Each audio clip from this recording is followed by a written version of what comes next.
Hi, everybody. This is Pete Delatorre. I am the CEO of CAMACOL Doral, and I welcome you to another CAMACOL Talk. This is a weekly video podcast where we focus on the businesses in South Florida, the movers and shakers, and the community leaders as well. Today's program is brought to you by Career Source South Florida, the City of Doral, Baptist Health South Florida, and City Place Doral. My guest today is Councilman Pete Cabrera. He is one of the co-founders of the City of Doral, and he has some very interesting insights and history that he will share with us today. Let's sit back and watch that conversation. All right, as promised, here with me is now Councilman Pete Cabrera, the City of Doral. What's going on, buddy? Doing great. How you doing, Pete? I'm doing fantastic. Let me hear you better here. Just put in my second earphone. There you go, my friend. Hey, listen, I know you're in the middle of 100 things right now and incredibly busy, and I want to thank you, first of all, for taking time to be with us. I want to get started with I think, a little bit of nostalgia, going down memory lane a little bit. You were one of the originators, one of the co-founders of the City of Doral. I know you were resident all the way back into the 80s, if I'm not mistaken. Correct. And were part of everything. Tell me a little bit about how that all happened, how the city actually became a city. Well, I lived here for 34 years. And about 20 years ago, I grew up, my kids grew up, my adult children grew up with no parks, nothing here, no schools. About 20 years ago, there was a school. John I. Smith was there, but not much more. Not only just nothing here, but no activities, no family activities. There wasn't even judo, karate, nothing for kids, no ballet, nothing. It was at the time when kids were growing up. And about 20 years ago, I accidentally came across, because the first thing that piqued my interest is at the time I was going to Weston a lot to visit a family member, and I saw how everything was so neat and organized over there. And I'd come to Doral and I see the back areas and overgrown, and it kind of caught my attention. And it took me to a meeting about the incorporation. Never really thinking of getting involved, just simply wanted to know more about it and see when it would be coming. At that time, I became aware of a couple of things that were going here before we became a city, on the planning board, on the community council. That kind of made me feel uncomfortable. And really, I had never been involved in government politics, anything. And I really didn't even like it. I didn't like all the political and personal agendas, and everybody just, same thing I think we're all tired of, that people say one thing and do other, and it's all about themselves, and not really what the people need and want. So I went there, but then that piqued my interest, and combining with the need for everything that we wanted for our community, or I wanted for our community and for my kids. And at that time, my kids are almost really adults, so it was past their time, but I knew more kids would come, and I had planned on staying in Doral, so I wanted that for the future. So I got involved at the time. I got involved in One Doral as a vice president of One Doral. And the great thing about One Doral is that we actually created committees, almost like a city. We created transportation, education, planning, everything, with numerous residents in that committee, or business owners in those committees, with the idea of creating a vision for Doral. So from there, I ran for the community council. A group of us did. And then I actually founded the PAC. One of the things that got me involved at the beginning was also that when I said some of the things that concerned me with the Honest Doral project, the community council had cut a deal for the 20 acres where Ronald Reagan are today. Well, actually not the community council, an association that most of the community council were members of, had cut a deal to have that 20 acres turned over to their association. And that made me feel very uncomfortable. And I filed a lawsuit. And in that lawsuit is how Ronald Reagan came about. I challenged the community council's decision, and it opened the door for that land to actually be sold to the school board. And otherwise, I'm not sure we would have had a public high school in Doral, at least not back then. So that was one of the other things that got me engaged. So then I went on to, I was a president of and created a PAC for the incorporation committee. I did that and helped incorporate the city. By that time, I had kind of felt pretty comfortable with what my initial goal was. So I was ready to move on. I wasn't even really planning on running for the city council. But then I realized once again, kind of like what's kept me engaged all along is that, okay, I got it this far. Now what? Now I'm going to turn over to people that I saw wanted to run that I didn't feel had the best interest of Doral and mine So I got engaged and I ran for the city council the first time around.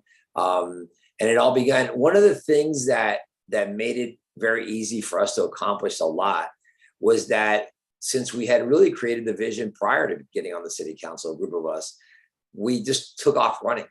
And there was no sunshine before, because now many people may not know, but as council members, we're not allowed to talk to each other on anything that we're going to have to vote on.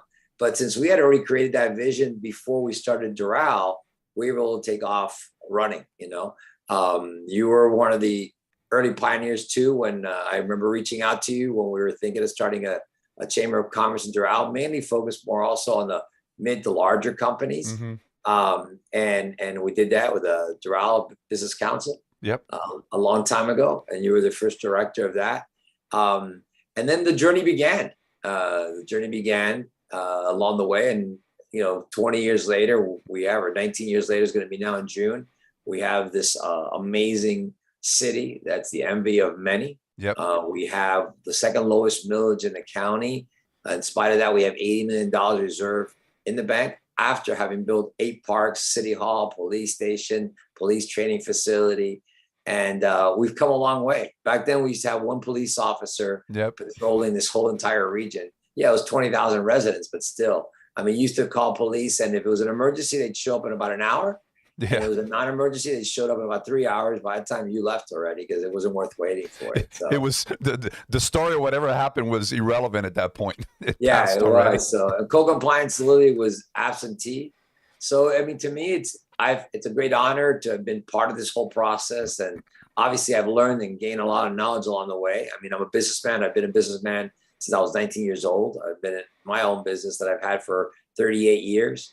And it's, I've brought a lot of those lessons to government and kind of try to bring a little bit of the business mentality instead of the bureaucracy that often we find in government. It's a challenge. I can't deny that. And it kind of comes and goes, and it's kind of an ongoing journey to try to get that mentality in government, service-minded, serving the community, treating the community as if they were our clients, and as we do in business. I tell our directors, our employees, every time they have an interaction with the community, with anybody, residents, business, or whatever, so just look at them as if they were the way we look at our clients. That they have the right to fire us on a moment's notice. That's right. And if they have to treat every person they come in contact with that kind of mentality, because that's the reality. Unfortunately, it doesn't happen, but that's the way they should be treated. Pete, I as you just mentioned, I was there at the early stages of the city in terms of economic development and supporting the businesses, and it was 7, 8 years that I was with the Doral Business Council. What a great run! We did a lot of amazing things, and we were proud to be part of that aspect of the city because of the business community. And I've heard this several times over. It has allowed the city to have the second lowest millage rate. That the businesses today run between 14,000. It's a moving target. There are new businesses opening up every month, even through COVID. I mean, the city has so much momentum and has accomplished so much. And we spoke about this, I think, yesterday, is whenever you get to a certain level and you're at the top, right, or close to it, eventually, and it's natural, everyone wants what you have. Right? Every other municipality, and there are surrounding municipalities, and we all know that Doral has been the epicenter for the growth of West Miami-Dade County, the explosive growth, which is the fastest in the county. Right? How can the city kind of battle that out, with other municipalities and, in terms of, wanting to grab some of the key companies and corporations that are in the city and bring them to their cities? What do you think the city has to do? Well, I think, now comes a time, I've been saying this is actually a more critical time than when we first started the city. When we first started the city, there was nothing here. It's like a blank slate. So anything you basically did was good. I mean, to have a park, one park was good. It was good news. Now we've gotten at a critical stage where that's not the case anymore. Now we got to fine tune it. There's a lot of things that need to be improved. We've talked about economic development for many years, but I think we need to take it up to the next level. I think we need to engage more actively. There has to be a commitment on behalf of the city, obviously, to do that. I believe in that because you're right. The business community is a big part of our city. It's the reason why we are able to keep millage low, because they provide a lot. And there's this fine balance that we have between the residential community and the business community, where we've try to maintain all along, because they're both critical to each other. We are a family community. But at the same time, one of my goals for the future is to focus on high tech, high paying job being brought to Doral. And how do we accomplish that? Same way we do in the business world. You got to go out and look for it. You got to go out and sell, and I mean aggressively. And it's important to our community to bring that. One of the things that I have always found amazing about Doral is that we have a lot of multiple generations here. The kids that grow up here stay here a lot, and grandpa and grandma are here, not just the parents are here. And as a result of that, they want to stay here. But in order to do that, this generation is becoming very technologically advanced and, definitely think different than we do, no matter how much we try. And we need to make sure that they can find jobs here so they don't have to leave. And one of the goals of Doral from the beginning, and I think in many respects we've accomplished it, is that it's a self-serving, that everything we need is here. So we don't have to technically leave Doral. And we've accomplished that in many respects with entertainment, restaurants, banks, parks, events. So, but jobs is one of the areas I think that we need to do more. We need to focus, and we need to focus on the future of our children for that reason. I remember, the Doral Business Council became that hybrid of economic development, and it kind of fell into the role of a chamber of commerce, because that was a big void. And I remember when I started there, I go, the first thing we got to do is we have low hanging fruit. We need to go out there and just do what, let's say, a chamber of commerce does. But, it was always about, recruiting and retaining businesses. And when I looked around after a few years, I go, we got a lot of great businesses and corporations here. Let's focus, first of all, on retaining what we have. Right. And then look for new ones to come in, because if you're constantly just looking for new ones, the ones that have been sitting there for a while and they kind of feel neglected are going to move to other places, especially when you have enticing offers from other municipalities. So, like you said, it's close to 20 years. Next year will be the 20th anniversary of the city, and except for maybe I think 4 years that you were out, you have been on that council for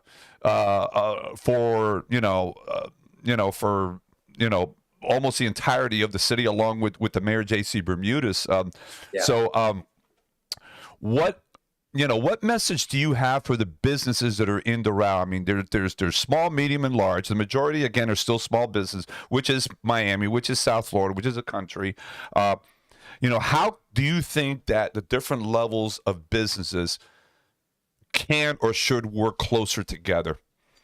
Well, as far as 78% of our businesses are small businesses in Doral. Yep. And when we talk also even about, bringing high tech jobs to the city, in a way, it's also about facilitating for those new businesses that want to start up, make sure we make it easy for them. And there's things that we need to do. We need to be more geared to that industry, significantly more geared to that industry. And I mean that actually that sector of the small business at City Hall.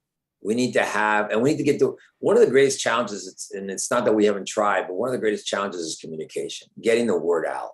And one of the things we need to do is get out the word to the community that there's a place, including the city council, that they should be reaching out to if they can't find the answers, because we're going to connect them with whoever they need to be connected. Years ago, I asked, and it's never been done, for our phone number, or at least one central number, so you put on that second floor, service center we have. Because that way, if someone's not happening, I tell people the community is our eyes and ears. We can't be everywhere. And if they don't reach out to us, we're their representatives. That's what we're there to do. We're the connection between the community and the government. And people see us sometimes as part of that. And technically, we're not.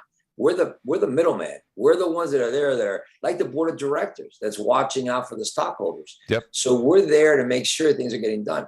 If we're not being informed, we can't do anything about it.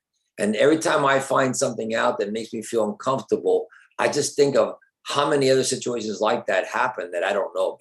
So one of the things I've always wanted to do is put a number there and say, please, and below our pictures, there are pictures. I don't care about our picture. I want them to know that they can reach out to us and let everybody know that they have problems. So we need to, I get questions. I get calls from small business owners that are stuck.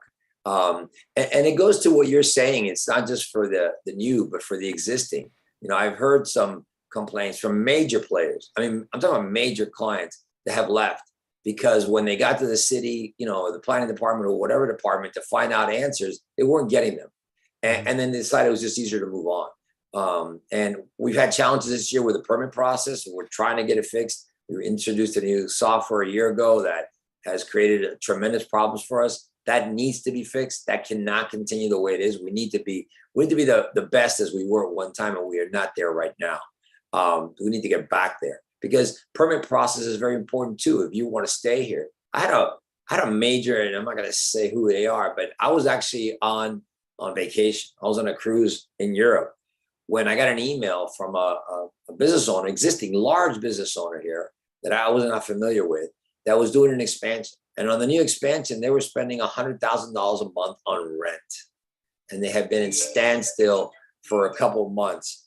And I literally couldn't hold myself back and wrote back to them. I emailed them back from the cruise ship and told them, listen, I'm on the cruise, but I'm putting my assistant on this right away. It's just, and I wrote the manager, it's just, that can't happen. Right. We need, we've gotten there. Sometimes we get off of it. Unfortunately, sometimes bureaucracy sneaks back in. Politics, unfortunately, interferes too much at times. But we need to get back to customer service. We need to get back to the mentality we have in the corporate sector is that there's no opportunity to miss. That can't happen. You can't do something that you're going to lose a client, any client. And so it's kind of a both at the beginning and later on, we need to be there as a city, and there is no room. And one of the things, again, is that I want to make sure that the community and the business community and the residential community, everybody, know that they should be reaching out to us and the council if there's any concerns or complaint. We have an amazing administrator at this time right now. He's doing a great job. He's just get down to results, common sense guy. I'm excited to have him as part of our team. And our city attorney is an amazing gentleman also. Really amazing, both of them. So we have a great team. Now we need to find out what we need to keep fine tuning in. And that's one of my goals constantly. So I ask people to reach out. I give out my personal number. I have no issue with that. Sometimes I'm overwhelmed and I need people to be patient. Of course. But there's a lot going on. But we will do our best to solve problems. Yeah, and I'm with you. I think they're and I've seen it through the years firsthand. Is that, and I still think to a certain degree, the city, the business community is a little bit too fragmented. I think there needs to be more of a united collaboration, and that takes work, that takes commitment. And it's it's great to say and it sounds great, but then the work has to be done to make that happen. Pete, we got about a minute left, buddy. And any final thoughts you want to share with the viewers? No, I thank the viewers for tuning in and listening. And again, I'm there. If you have any questions, any needs, any concerns, to please reach out. Please reach out to City Hall. And my personal number is 305-962-0804. Again, feel free to reach out. Be patient if I don't get right back to you, because recently I've been extremely overwhelmed with everything. But please reach out. Brother, thank you so much, man. Really appreciate it. It's down to earth talk, and I love that. And just keep doing the great work you're doing, buddy. Thank you very much. Thank you. Take care, man. Bye-bye. Take care. Bye. A big thanks to Councilman Pete Cabrera for sharing some insightful and incredibly interesting history on the city of Doral and where he believes the city will go from here. I want to thank you for being with us. Again, every single week we do this program. If you got a moment, follow us on all of our social media platforms, and you can also subscribe to the CAMACOL Doral YouTube channel. I thank you very much. You have a great weekend. We'll talk to you soon. Take care.